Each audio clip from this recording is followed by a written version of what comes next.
오늘 우리에게 주시는 하나님의 말씀은 고린도후서 5장 1절에서 21절입니다. 봉독은 1절에서 5절, 13절에서 21절까지 하겠습니다. 땅에 있는 우리의 장막집이 무너지면 하나님께서 지으신 집, 곧 사람의 손으로 지은 것이 아니라 하늘에 있는 영원한 집이 우리에게 있는 줄 압니다. 우리는 하늘로부터 오는 우리의 집을 덧입기를 갈망하면서 이 장막집에서 탄식하고 있습니다. 우리가 이 장막을 벗을지라도 벗은 몸이 되지 않을 것입니다. 우리는 이 장막에서 살면서 무거운 짐에 눌려서 탄식하고 있습니다. 우리는 이 장막을 벗어버리기를 바라는 것이 아니라 그 위에 덧입기를 바랍니다. 그리하여 죽을 것이 생명에게 삼켜지게 하려는 것입니다. 이런 일을 우리에게 이루어 주시고 그 보증으로 성령을 우리에게 주신 분은 하나님이십니다. 우리가 미쳤다고 하면 하나님께 미친 것이요, 정신이 온전하다고 하면 여러분을 두고 온전한 것입니다. 그리스도의 사랑이 우리를 휘어잡습니다. 우리가 확신하기로는 한 사람이 모든 사람을 위하여 죽으셨으니 모든 사람이 죽은 셈입니다. 그런데 그리스도께서 모든 사람을 위하여 죽으신 것은 이제부터는 살아있는 사람들이 자기 자신들을 위하여 살아가도록 하려는 것이 아니라 자기들을 위하여서 죽으셨다가 살아나신 그분을 위하여 살아가도록 하려는 것입니다. 그러므로 이제부터 우리는 아무도 육신의 잣대로 알려고 하지 않습니다. 전에는 우리가 육신의 잣대로 그리스도를 알았지만 이제는 그렇지 않습니다. 누구든지 그리스도 안에 있으면 그는 새로운 피조물입니다. 옛것은 지나갔습니다. 보십시오. 새것이 되었습니다. 이 모든 것은 하나님에게서 났습니다. 하나님께서는 그리스도를 내세우셔서 우리를 자기와 화해하게 하시고 또 우리에게 화해의 직분을 맡겨주셨습니다. 곧 하나님께서 사람들의 죄과를 따지지 않으시고 화해의 말씀을 우리에게 맡겨주심으로써 세상을 그리스도 안에서 자기와 화해하게 하신 것입니다. 그러므로 우리는 그리스도의 사절입니다. 하나님께서는 우리를 시켜서 여러분에게 권고하십니다. 우리는 그리스도를 대리하여 간청합니다. 여러분은 하나님과 화해하십시오. 하나님께서는 죄를 모르시는 분에게 우리 대신으로 죄를 씌우셨습니다. 그것은 우리가 그리스도 안에서 하나님의 의가 되게 하시려는 것입니다. 우리 교회 가까이에 있는 하늘꿈 학교, 우리 탈북 청소년들 학교에서 북한을 위한 40일 기도 책자를 만들었는데 그 중에 이런 기도 제목이 있었습니다. 북한 사람들은 그곳에서 사람답게 못 사는데 죽어서까지 지옥 가는 일 없게 해주세요. 참 눈물 날 만한 기도입니다. 우리가 북한을 위해서 어떻게 기도해야 될지, 북한 주민들을 위해서 무엇을 기도해야 될지를 마음에 이렇게 깊이 깨닫게 해주는 기도이기도 합니다. 지금 사는 것도 이렇게 어려울 때 죽어서도 지옥 간다면 얼마나 비참한가 하는 거죠. 그런데 이것이 꼭 북한 주민들만을 위한 기도인가 하는 생각을 하게 됩니다. 우리들은 아닌가? 여러분에게는 여러 가지 문제들이 많이 있을 겁니다.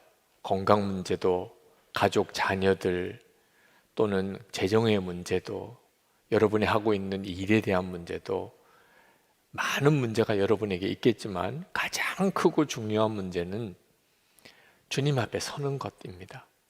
주님 앞에 설 때 예수님이 나에게 아주 친밀한 주님이실까? 아니면 아주 낯선 분이실까? 이것이 우리에게 있어서 가장 중요한 문제입니다. 여러분은 그 점에 대해서 정말 준비되어져 있습니까? 우리는 이 세상의 전부가 아닌 것을 다 압니다. 죽고 난 다음에 영생의 삶이 있습니다. 천국이 우리에게 있습니다. 1절에 이렇게 말씀합니다. 하늘에 있는 영원한 집이 우리에게 있는 줄 압니다. 아니, 죽어봐야 알지 그걸 우리가 어떻게 압니까? 라고 질문할 분도 있을 겁니다. 그렇습니다. 죽고 나면 다 알게 됩니다. 천국이 있고 지옥이 있구나. 문제는 죽고 난 다음에 알면 무슨 소용이 있느냐 하는 겁니다. 지옥에 가게 되었는데 천국에 갈 준비를 하지 않았습니다. 그래서 지옥에 가게 되었습니다. 지옥이 있는 걸 알았습니다. 무슨 소용이 있다는 겁니까? 그러므로 하나님께서 우리가 죽기 전에 우리가 천국에 갈 자로 준비되어지도록 우리에게 복음을 주신 겁니다. 예수님을 믿는 은혜가 지금은 사람들에게 그렇게 귀해 보이지 않지만 누구나 다 죽음을 맞이합니다. 그때 가서 압니다. 예수 믿은 것이 가장 큰 복이구나. 참 안타까운 것은 예수님을 믿고도 자기가 천국에 갈 것에 대한 확신이 없는 사람이 많다는 겁니다.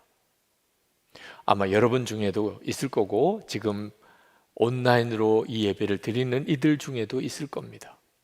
교회는 다니지만 예수를 믿었지만 내가 과연 정말 천국 갈 사람일까? 여러분, 막연하게 우리가 천국에 갈 것을 믿으라는 거 아닙니다. 죽고 난 다음에 가서 그 여부를 알게 되는 것도 아닙니다. 지금 너무나 분명하게 구분이 됩니다. 천국에 갈 사람과 그렇지 못할 사람. 우리 안에 오신 성령께서 그 보증입니다. 5절에 이런 일을 우리에게 이루어 주시고 그 보증으로 성령을 우리에게 주신 분은 하나님이십니다. 그러므로 여러분에게 있어서 가장 소중한 것은 여러분 안에 성령이 와 계시다는 것입니다. 여러분, 성령님을 모시고 사는 것을 절대로 작게 생각하거나 소홀히 여기면 안 됩니다. 여러분에게 있어서 그 어떤 것보다도 소중한 것입니다. 이 확신이 분명하니까 사도 바울은 환난을 당하고 핍박도 당했지만 그는 언제나 당당하다고, 담대하다고 그렇게 고백했습니다. 6절에 그러므로 우리는 언제나 마음이 든든합니다. 정말 대단한 일이죠. 내가 죽고 천국에 갈 것에 대한 너무나 분명한 확신이 있으니까 환난을 겪어도 심지어 그로 인해 내가 죽는다 하더라도 나는 마음이 든든합니다. 그러면 된 거죠. 사도 바울이 정말 원했던 것은 오래 사는 것이 아니고 빨리 죽어서 주님 앞에 가는 것이었습니다. 8절에 보면 우리는 차라리 몸을 떠나서 주님과 함께 살기를 바랍니다. 사도 바울이 원했던 것은 영원히 사는 것도 아니었습니다. 영생의 축복을 받았지만 그 핵심은 죽지 않고 영원히 사는 거 아닙니다. 주님과 함께 사는 것이었습니다. 진시황도 그가 죽지 않고 싶었잖아요. 우리가 예수 믿고 우리가 영생을 얻었고 또 천국의 삶을 사는 것은 단순히 죽지 않는 것 때문이 아닙니다. 영원히 사는 것 때문도 아닙니다. 주님과 함께 사는 것. 그게 사도 바울의 갈망이었습니다. 그래서 사도 바울은 죽기 전에라도 그는 예수님께서 기뻐하실 일을 위해서 살았습니다. 인생이, 삶이 완전히 달라진 거죠.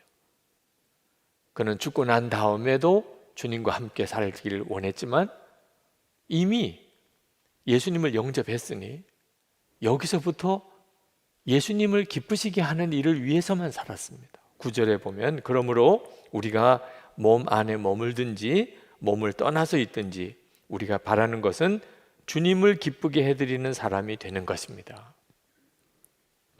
여러분이 천국에 갈 사람인지 아닌지는 여기서 구분이 되는 겁니다.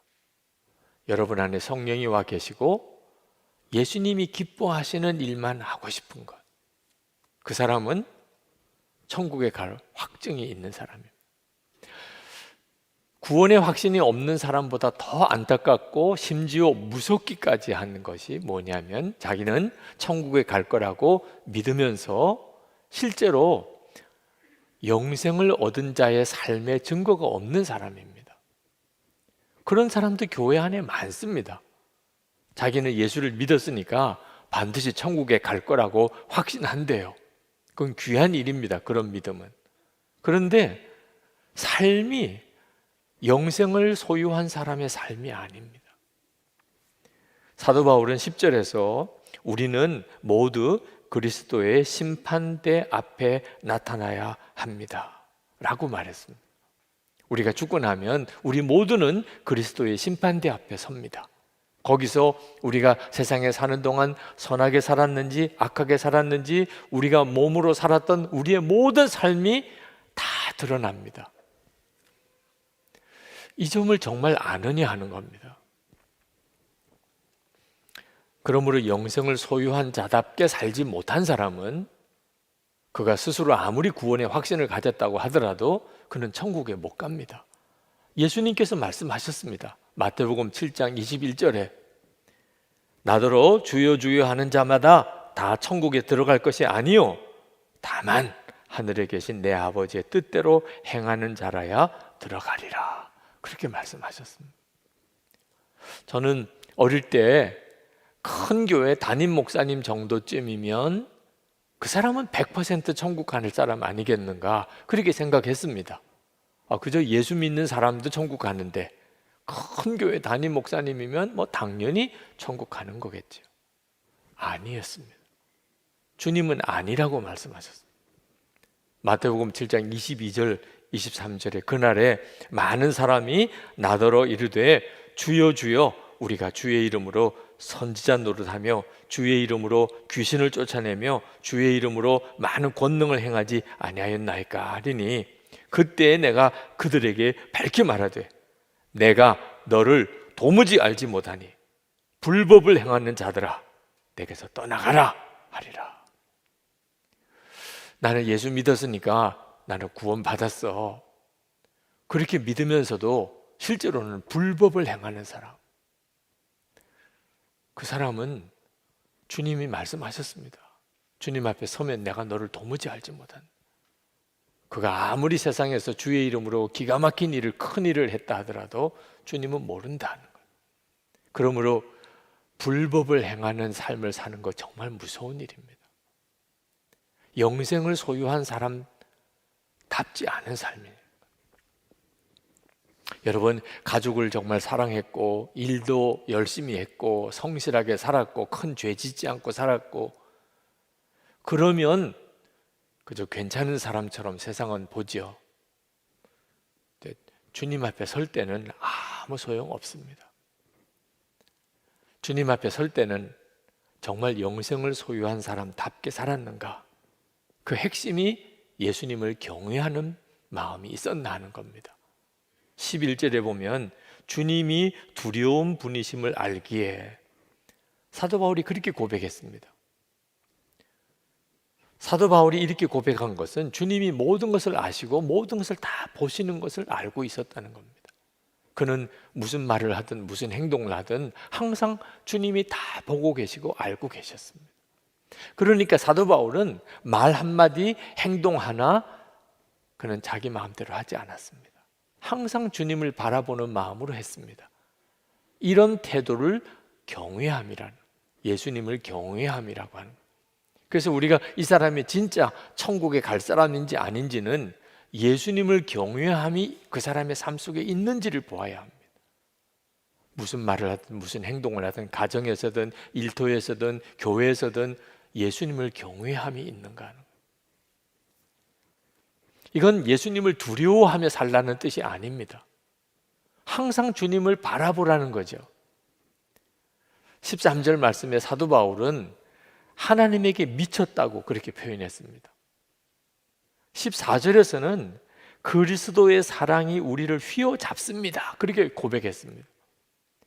예수님과 사랑에 푹 빠진 거죠. 예수님을 나를 지켜보고 계시니까 얼마나 무서운가 이렇게 생각하는 사람은 사랑에 빠진 사람이 아니죠. 주님과 사랑에 빠져버렸어요. 항상 주님을 바라보면서 그 주님을 바라보는 삶 자체가 그 사람에게는 얼마나 기쁜지요. 그래서 15절에서는 이제는 더 이상 내가 나를 위해서 살지 않고 나를 지옥에서 천국으로 구원하시려고 십자가에 죽으셨다가 부활하신 예수님을 위해서 삽니다. 그렇게 고백을 한 거예요. 이게 바로 영생을 소유한 사람의 삶이에요. 이제는 오직 예수님을 위해서 삽니다. 어떤 청년이 나는 아직도 젊은데 예수님을 위해서만 사는 것은 너무 억울하잖아요. 그런 말을 하더라. 목사님은 이미 나이 늙어서 상관없지만 자기는 젊대. 그런데 세상에 예수님만을 위해서 살아야 되다니 너무 답답하고 슬프다는 거예요. 정말 몰라서 하는 이야기입니다. 여러분, 우리 교회만 해도요, 교회 위해서 일하고 싶다고 아무나 허락하는 거 아닙니다. 이력서도 받고 심사도 하고 인터뷰도 하고 그래요. 여러분도 누가 여러분을 위해서 살겠다고 하면 오히려 겁부터 날 거예요. 내 마음에 드는 사람이면 모르지만 그렇지 않은 사람은 얼마나 부담됩니까? 하물며 예수님을 위해서 사는 게 얼마나 복인가요? 하나님의 사랑을 받는 것도 복이죠. 그러나 하나님을 위해서 사는 것은 비교할 수 없이 큰 복입니다. 여러분이 그 진짜를 알게 되는 것, 그게 바로 영생을 얻은 자의 특징입니다. 하나님을 위해서 사는 게 진짜 복이지. 이것은 죽고 난 다음에 그렇게 사는 거 아니고 예수님을 영접하는 그 순간부터 사람은 그렇게 변합니다. 그래서 17절에 누구든지 그리스도 안에 있으면 그는 새로운 피조물입니다. 옛 것은 지나갔습니다. 보십시오, 새 것이 되었습니다. 영생을 소유하는 즉시 사람은 완전히 새 사람이 됩니다. 삶이 완전히 달라지는 거예요. 여러분이 예수님을 믿고 영생을 소유한 증거가 있습니까? 새 피조물입니까? 옛 것은 지나갔습니다. 이제 새 것이 되었습니까?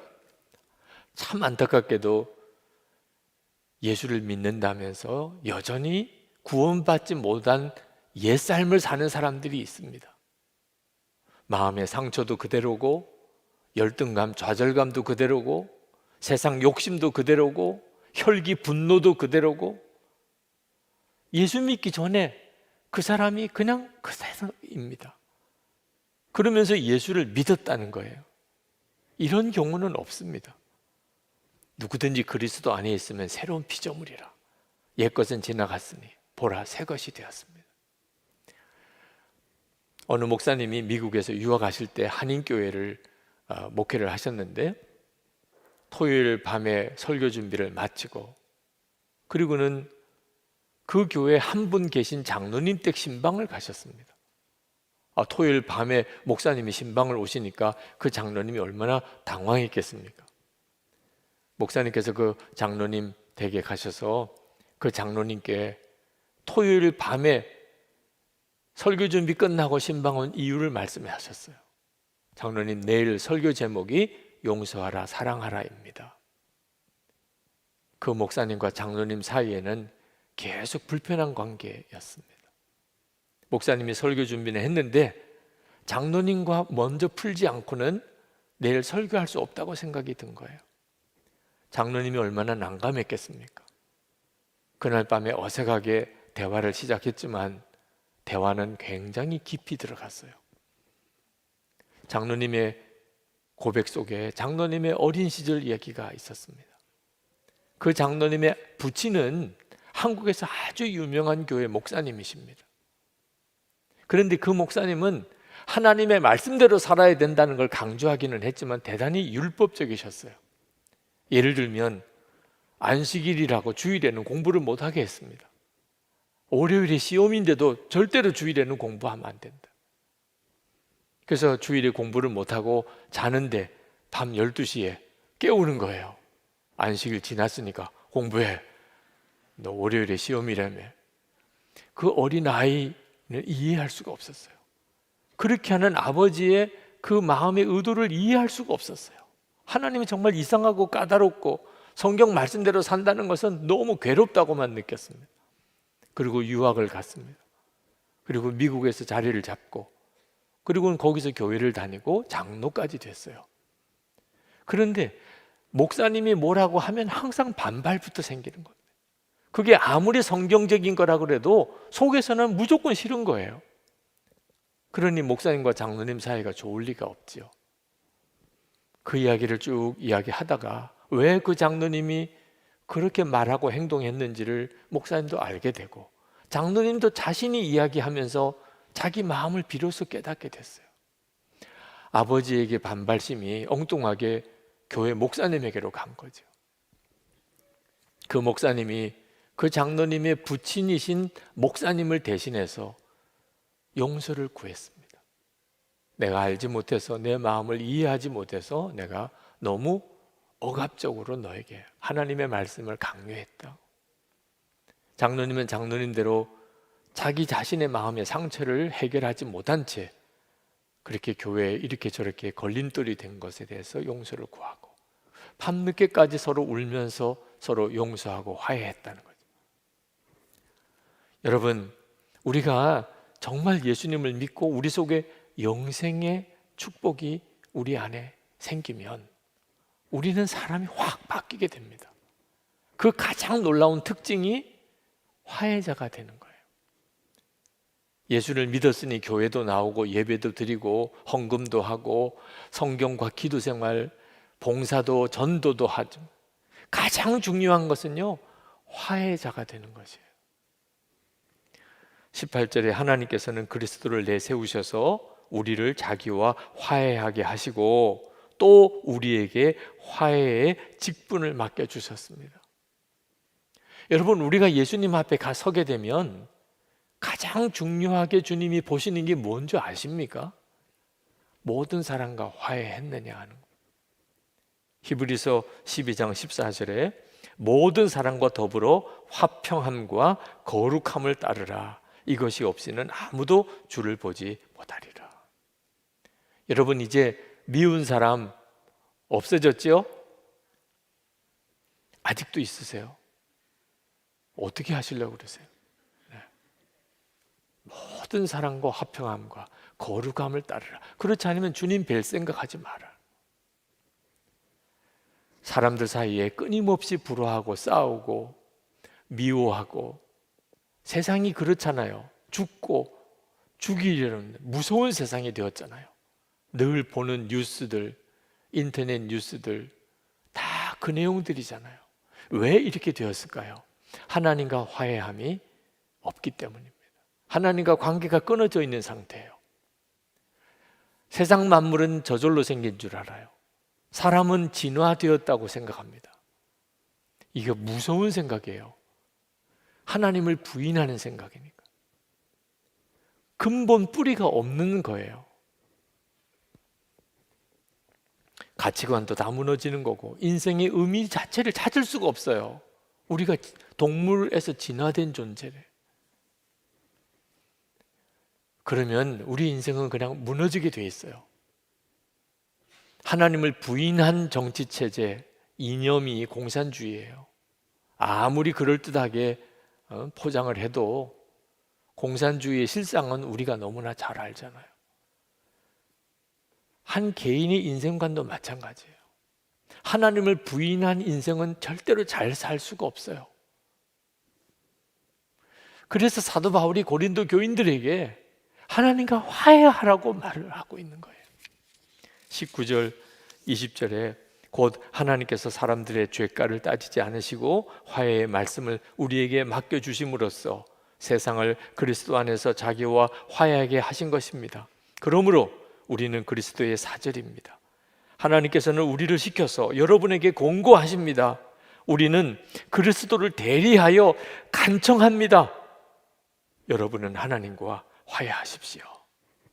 왜 고린도 교회가 그렇게 싸우냐 말입니다. 예수를 믿고도 왜 그렇게 서로 싸우고 팔을 가르냐. 하나님과 화해함이 없이 살면 교회도 그렇게 되어버리고 만다는 겁니다. 그러니 교회 안의 문제를 해결하려면 먼저 여러분 자신이 하나님과 화해하라는 겁니다. 그리스도 안에서 새로운 피조물이 되고 영생을 소유한 사람의 증거는요, 하나님과 화해한 사람, 그리고 실제로 하나님과 화해한 삶을 사는 거예요. 예수님과 친밀히 동행하는 거예요. 하나님과 화해는 어떤 교리로 아는 문제가 아닙니다. 실제로 하나님과 화해하셨습니까? 정말 하나님과 화해한 삶을 살고 있습니까? 하나님과 함께 즐겁게 사십니까? 조이스 마이어가 말했습니다. 예수님은 우리를 종교인으로 만드시기 위해서 죽음의 길을 가신 게 아니다. 주님을 통해서 하나님과 개인적으로 더 깊고 친밀한 관계를 누리게 하시려고, 성령으로 충만한 삶이 주는 기쁨을 맛보게 하시려고 십자가에서 돌아가셨다. 예수님이 왜 죽기까지 하셨을까요? 주님과 친밀히 동행하는 삶, 그 기쁨의 삶을 실제로 살게 하려고 그렇게 하신 것이에요. 하나님과 화해하는 삶을 실제로 살지 못하면 다른 사람을 화해시킬 수가 없어요. 오히려 계속 분열시키고 서로 갈등하고 서로 싸우고 그렇게 살다가 완전히 삶이 다 지쳐버리는 거예요. 손영원 목사님은 전남 여수 애양원에서 나환자들을 목회했습니다. 사람들이 다 외면하고 버린 그 나환자들이 손영원 목사님의 교인들이었어요. 일제시대 때 신사참배 거부하고 감옥에 가서 얼마나 고초를 당했는지 모릅니다. 6.25 전쟁 때 공산당원에게 두 아들 총살 순교했습니다. 그런데 그 공산당원을 양자 삼아서 살려주었어요. 그런데 결국은 공산당의 손에 죽임을 당했습니다. 그분이 손양원 목사님이에요. 그런 분이 우리 한국 교회에 계셨다는 것 자체가 얼마나 큰 복인지 모릅니다. 하나님이 손양원 목사님을 아시는데 한국 교회를 버리실 수 있으실까? 그 생각하면 너무 감사해요. 홍정일 목사님, 손양원 목사님에 대한 이야기를 늘 많이 하시면서 사람이 말로 감동을 줄 수도 있긴 하지만 삶으로 다른 사람을 감동시키는 일은 진짜 어려운 일이라. 아시시의 프랜시스보다 캘커타의 테레사 수녀보다 손양원 목사님은 비교할 수 없이 귀한 삶을 사셨다. 맞아요. 그 손양원 목사님의 삶의 핵심이 화해자예요. 나환자와 일반 사람들을 화해하시고, 전라도 경상도 그걸 화해하신 거예요. 자기 두 아들 죽인 공산당 청년 양자 삼았어요. 그런데 손양원 목사님은 특별한 사람이니까 그렇게 하신 걸까요? 성자시니까 그럴까요? 아닙니다. 손양원 목사님은 그저 단순히 예수님을 진짜 믿는 분이었다는 거예요. 손양원 목사님은 예수님과 친밀히 동행하는 사람이었을 뿐이에요. 그래서 화해자의 삶을 살 수 있었던 거예요. 우리 모두에게 똑같은 은혜가 주어졌어요. 여러분, 예수님과 정말 화해하는 삶, 주님과 친밀히 동행하는 삶을 전에는 살았었는데, 그랬던 적은 있었었는데 지금은 그거 다 잃어버린 사람 있습니까? 속히 회복하셔야 돼요. 무엇보다도 그것부터 회복해야 돼요. 지금 이 시간에 하나님은 여러분을 향하여 마음을 활짝 열고 계세요. 지금 여러분이 어떤 처지에 어떤 형편에 있든지 하나님은 여러분들의 마음을 계속 두드리고 계세요. 그 증거가 십자가예요. 21절 말씀에 하나님께서는 죄를 모르시는 분에게 우리 대신으로 죄를 씌우셨습니다. 그것은 우리가 그리스도 안에서 하나님의 의가 되게 하시려는 것입니다. 여러분도 하나님을 향하여 마음을 여시기 바랍니다.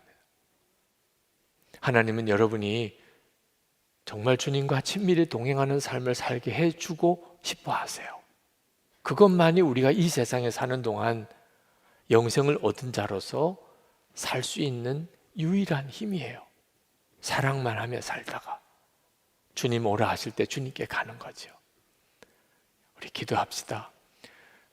하나님과의 친밀함, 화해의 삶을 내가 실제로 누리고 살게 하소서. 그래서 가정 안에, 우리 일터에서, 교회에서 계속 화해하는 직분을 감당하는 자로, 그렇게 살게 해 주옵소서. 사랑만 하며 살다가 주님 오라 하실 때 기쁨으로 주님께 달려가게 하소서. 기도합시다. 은혜와 사랑이 충만하신 아버지 하나님, 놀라우신 하나님의 은혜, 하나님의 역사를 감사하며 또 찬양합니다. 크고 놀라우신 하나님의 은혜를 찬양하고 주님 높여드립니다. 오늘도 주의 사랑하는 성도들, 그 마음의 간절한 마음, 갈급한 심령 위에 하나님의 은혜를 놀라우게 부어주시기를 원합니다. 주님의 은혜 안에 늘 거하고 살고 싶습니다. 하나님 주님 바라보며 하나님 주님과 사랑에 빠져 그렇게 살고 싶습니다. 예수님 안에서 온전히 새로워진 피조물로 살고 싶습니다.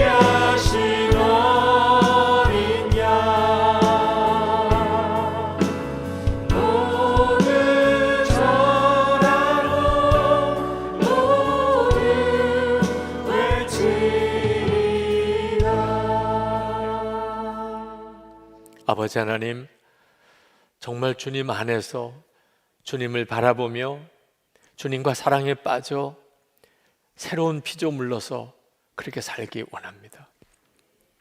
그렇게 해주실 수 있는 분도 주님이십니다. 우리가 주님을 향하여 이 시간에 마음을 활짝 엽니다.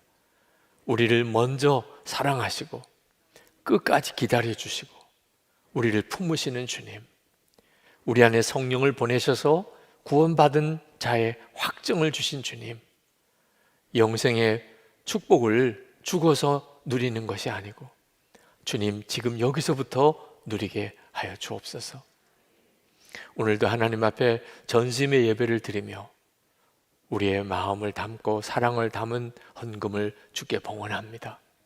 11주를 드리고 여러 감사의 제목으로 주님께 드리며 교회 건축비 상황과 교육관 건축을 위해 드리는 건축헌금과 어려운 이들을 돕는 구제헌금과 그리고 선교헌금을 주께 봉헌해 드립니다.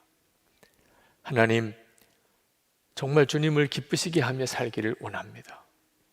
우리에게 주의 은혜를 더하셔서 어디서든지 하나님을 놀랍게 증거하며 살게 해 주소서.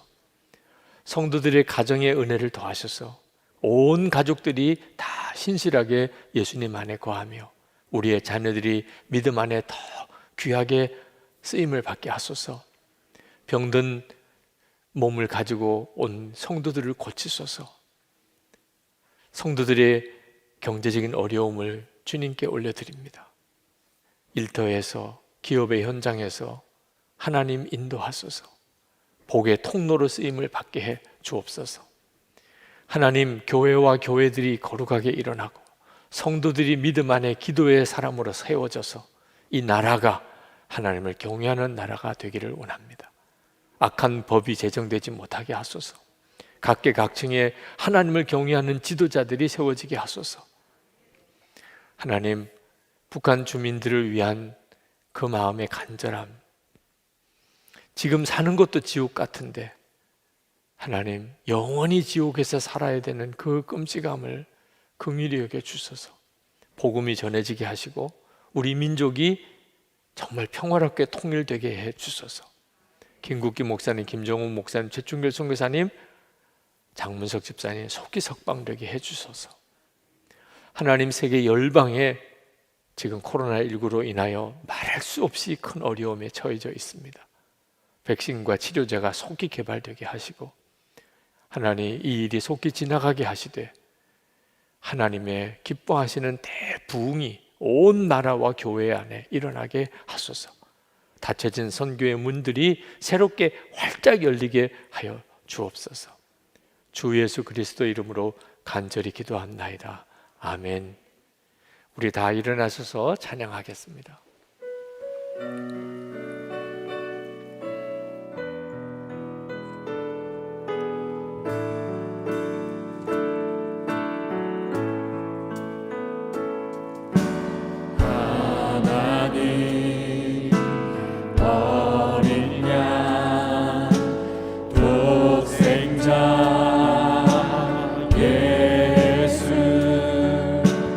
날 위해 죽으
우리의 생명의 주 예수 그리스도의 크신 은혜와 좋으신 아버지 하나님의 놀라우신 사랑하심과 지금도 우리와 함께 하시는 하나 되게 하시는 성령의 교통하심이 예배하고 돌아가는 모든 성도들과 함께 하시기를, 그 가정의 일터에 교회 위에 충만하시기를 축원하옵나이다.